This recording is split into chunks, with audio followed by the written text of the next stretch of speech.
L'Église catholique fait mémoire de saint Ulrich et des martyrs de Syrie. Saint Ulrich, Ulrich n'est évidemment pas un nom de chez nous, mais ne soyons pas chauvins, surtout à l'heure de l'Europe qui se construit, ce qui nous permet d'annoncer déjà pour demain une grande fête, celle de Saint Benoît, patron de l'Europe. Ulrich fait partie de cette longue litanie qui doit nous devenir familière, celle des saintes et des saints de l'Europe, d'autant plus qu'il était membre comme moine de l'ordre prestigieux de Cluny qui s'attacha à revenir à l'esprit de la règle de Saint Benoît et rayonna d'une grande lumière sur tout notre Occident, au début du Moyen Âge.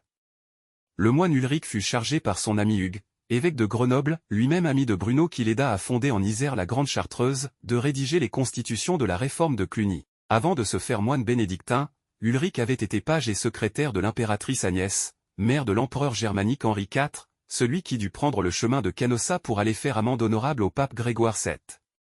Né à Ratisbonne vers 1020 en Allemagne, Ulrich s'était fait moine à Cluny, dans notre Saône-et-Loire, en 1052.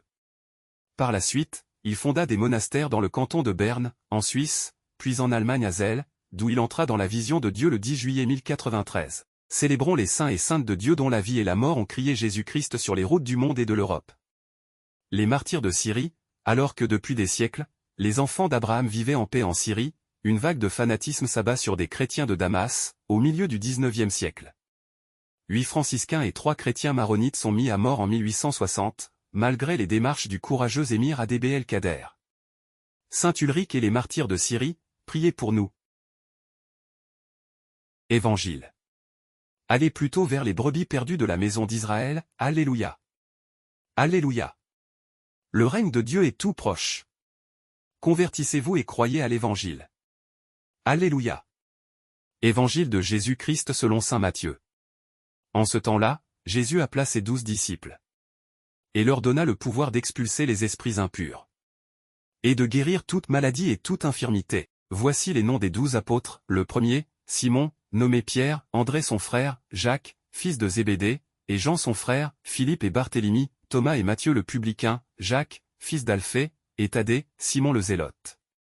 Et Judas l'Iscariote, celui-là même qui le livra. Ces 12, Jésus les envoya en mission.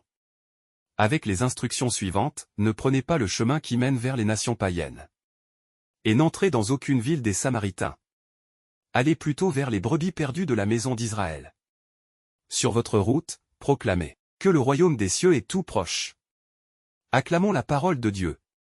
Louange à toi Seigneur Jésus.